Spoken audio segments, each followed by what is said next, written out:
celebrations and outfits. I was excellent in that. You can put that in my Emmy tape. Nice. Fortnite. Moving on to big news out of the NFL. All right, Coach, Dez Bryant found himself a job, and it's a good one. It's with the New Orleans Saints, the Saints team riding a 7-game win streak with Super Bowl aspirations and one of the best quarterbacks in the game. I'd take that job, too.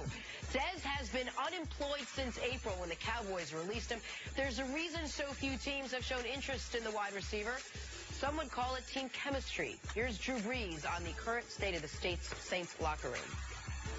I think this locker room is one of the best locker rooms I've ever been a part of, as far as the type of character and type of leadership and that kind of thing. So I think as many, if you talk to free agents and guys that, have come here over the past couple off seasons, I think they would be the first ones to tell you that, that has a lot to do with, I think, the reason why we are successful and we've been able to build the culture that we have.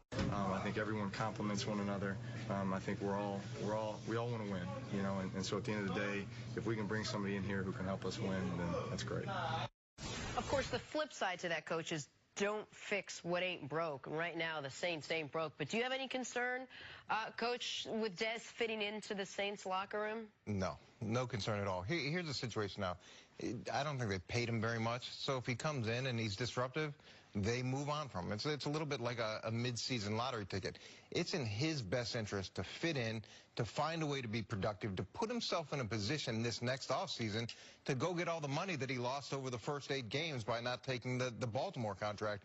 But the only way he does that is if he gets on the field. The only way he gets on the field is if he learns the offense, if he develops some sort of chemistry with Sean Payton and Drew Brees, and that's going to take him being a part of the system.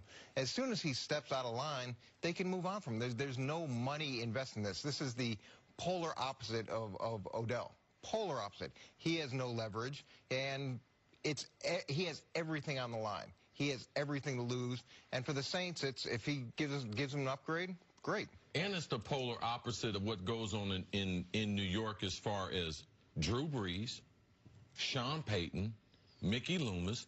They're not having that in New Orleans. Like, they're not having that in their locker room. Like, they've created a culture. It just didn't change 6 months ago, 6 weeks ago. They've been doing this in their locker room in New Orleans for a long time. If you're talking about destinations in the NFL, if you're an offensive player, Sean Payton, New Orleans, perfect conditions, crowd there. I mean, yes, they've been a destination in the last 10 years. So it just happens. They got plenty of players there that had questionable character and everything before they got there. But there's a culture there. When Dez gets there with Michael Thomas, he's going to be shocked how hard Michael Thomas worked. Marshawn Lattimore, I know this, through Dennis Allen, the defensive coordinator, talking to Mickey Loomis and Jeff Ireland, who runs their personnel department. They were going to blows this year in training camp with Marshawn Lattimore, also coming off an outstanding rookie year, and Michael Thomas. They were fighting each other in training camp because Michael Thomas was coming to work every day. Lattimore was like, I'm going to work when I want to. And you see the difference. Lattimore got off to a slow start. So they've had some things there that has helped them develop this type of culture. I believe this is the perfect place for Dez Bryant because he's got a young wide receiver in Michael Thomas, who is potentially one of the best in the league. 1, 2, or 3 this year. He's going to be up there. And I think it's a great example. If Dez wants to get his career back on the track, how can I play a role to be able to help these guys in whatever their goals are? Because Dez's goals is finish the season with a winner, with a good report, not numbers. What do the Saints say about Dez Bryant? That's going to determine, Jenna, how long the rest of his career. Does he have a tryout somewhere else? Or does he parlay that into, man, the Saints could sign him to a deal after this season? I understand why the Saints, and to Jenna's question, why Saints fans would be apprehensive about this. It's what I said yesterday, that this is the hottest team in the league. They're coming off their best game of the year. You're now adding an X factor, no pun intended, to the locker room and to the offense that is the second best offense in football. So I understand the trepidation on their side. On Dez's side, if this works out, he gets to be right. Like, Dez, when he got cut by Dallas, said, he did say he wants to play in the NFC East, but wants to play on a contender, play with a great quarterback. I'm taking my time. Turns down an offer from Baltimore. Looks foolish. Turns down an offer, gets an offer from Cleveland. We thought, hey, you got Baker Mayfield, you got Todd Haley. Like, what are you doing? No, he wanted more money. Looks foolish. If he ends up turning those two decisions into teaming up with right now, which is one of the 3 Super Bowl favorites in the whole league, the best quarterback he's ever played with, and actually making an impact with them, then he gets to, even if he kind of just backed into it, have made the right decisions over the last 6 months. Like, I don't know if he got real lucky. Wow, you're really making the right decision. The guy's been sitting out for 8 weeks. How much did he lose from the Baltimore deal? What were they offering him per year? Right, 21. it was $7 million per year. So but lost $3.5 million. That's a great decision. Well, congratulations. Hold on. Right. Well, listen, Coach, I understand that's how it appears right now. The point that I'm making is he chose to turn that down, right? He made the decision for some reason, this is not the fit I want. Maybe he wasn't healthy yet. Maybe it was he thought that he deserved more money. But if this turns into, you're shaking your head, see? There is no scenario, Nick, where he was right.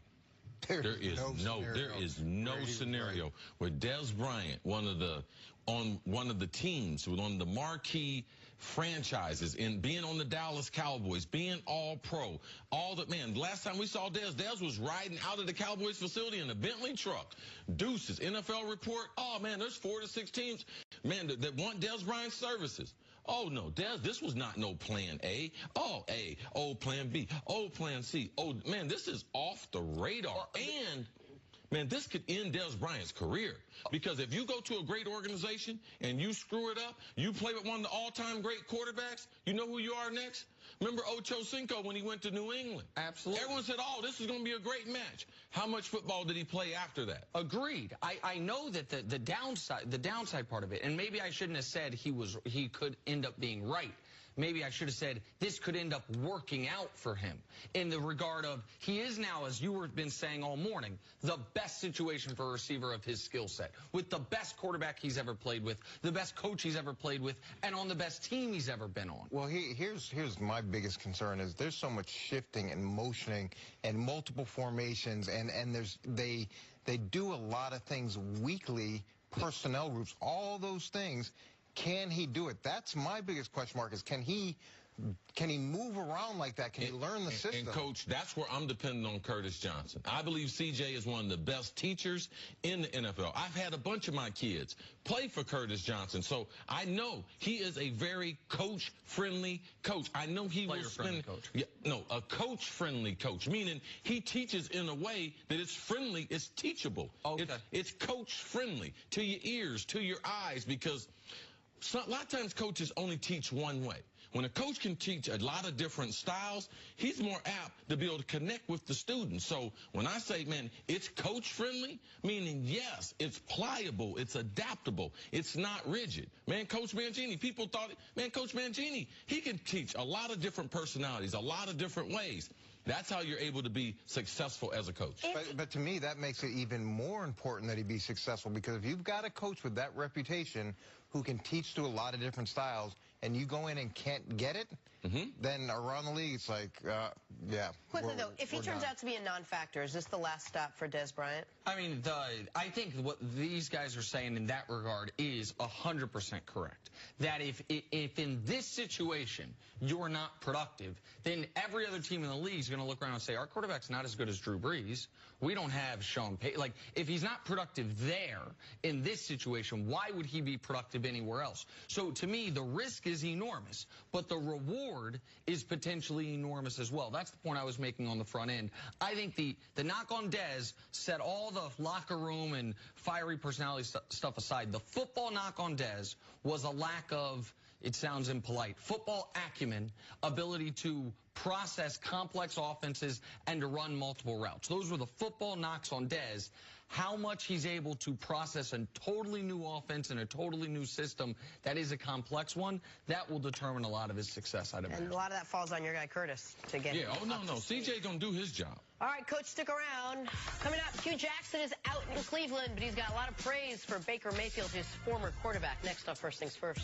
I think I have seen Hugh Jackson do more interviews now than